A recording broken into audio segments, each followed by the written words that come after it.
Hello viewers, আসসালামু আলাইকুম। এই বিকেলবেলা চলে আসছি মেঘনা নদীর পাড়ে আমাদের ফসলি জমি দেখার জন্য। দেখতে পাচ্ছেন কি চমৎকার আবহাওয়া।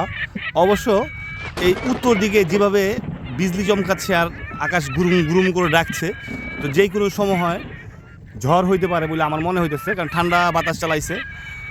এক নববধূ বসে আসছে নৌকাতে, তার দুই পায়ে এই নুপুর, নাইলে আমি গান গাইতাম যে এক পায়ে নুপুর আর এক পাও খালি, কিন্তু দুই পায়ে নুপুর থাকার কারণে গানটা গাইতে পারছি না।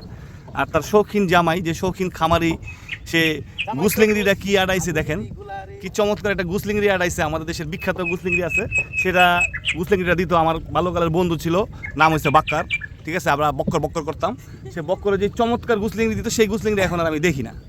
তো এই যে গতকালকে দেখাইছিলাম আমাদের সেই বিখ্যাত কালিজিরা পোলাও স্টাইলের যে খ্যাত, এই যে দেখেন। তো এইগুলি পানির বোতলটা নিয়ে নাও, মাঝপথে আমার প্রয়োজন হইতে পারে। তো এই হইল গিয়া গতকালকে সেই বিখ্যাত কালিজিরা পোলাও স্টাইলের যে খ্যাত।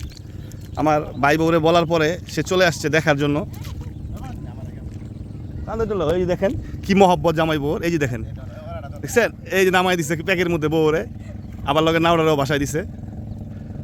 ভিউয়ার্স, এই হলো কন্ডিশন। আমি যেটা বলতেছিলাম যে উত্তর দিকে প্রচণ্ড মেঘ আসতেছে, বৃষ্টি হচ্ছে আর কি। ওই যে দেখেন, দেখা যায়, এই দেখেন দুই দিকে দুই রকম আকাশ।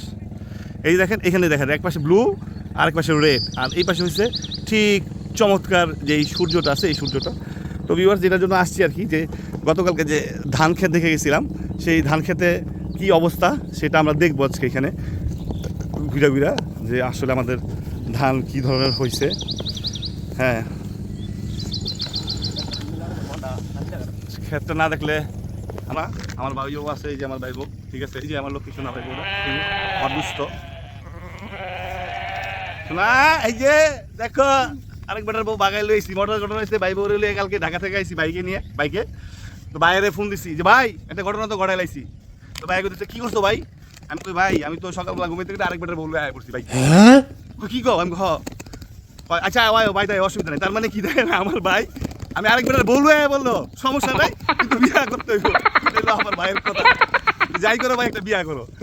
তো তখন পর আমার ভাই আর ফোন দিচ্ছে, এই কারে লইছো? আমি ভাই আমি তোমার বউরে লইছি। আমরা দেওয়ার ভাবি হইলো আমাদের সম্পর্কটা ভাই বোনের মতো। বোনের নিয়ে ঢাকা থেকে আসছিলাম বাড়িতে। তো আস্তে আস্তে বিকেল হয়ে গেছিলো, যার জন্য আপনাদেরকে আর দেখাইতে পারি নাই সব কিছু। তো এই হলো আমাদের ক্ষেত। এগুলো কিন্তু আমার ভাই নিজে লাগাইছে, ঠিক আছে, আমার ভাইও লাগাইছে, ভাই ও সঙ্গ দিচ্ছে আর কি, খাওয়াইছে এই আর কি। তো মূল ঘটনা যেটা, আমাদের ধান ক্ষেত কিন্তু পুরো পাইয়ে গেছে আমাদের ধান।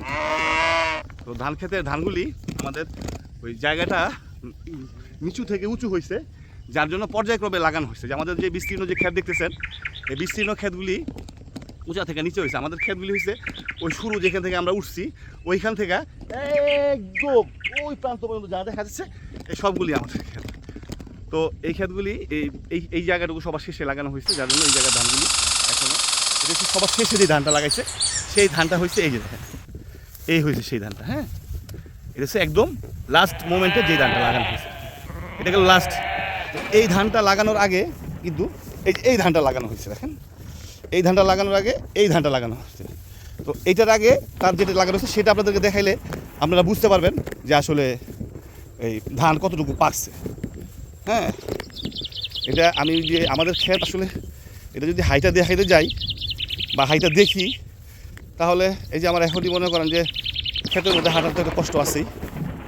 আকাশে যে মেঘ ডাকতেছে, আপনারা কি সেটা শুনতে পাচ্ছেন? আকাশে কিন্তু মেঘ গুরুম গুরুম করে ডাকছে। ওই যে দেখেন, তারা পেয়ারের জামাই বউ আমার রাইখা অনেকটুকু অ্যাডভান্স হয়ে গেছে। ওসব ভয়ের কিছু নাই, আমি হাঁটতে পারি।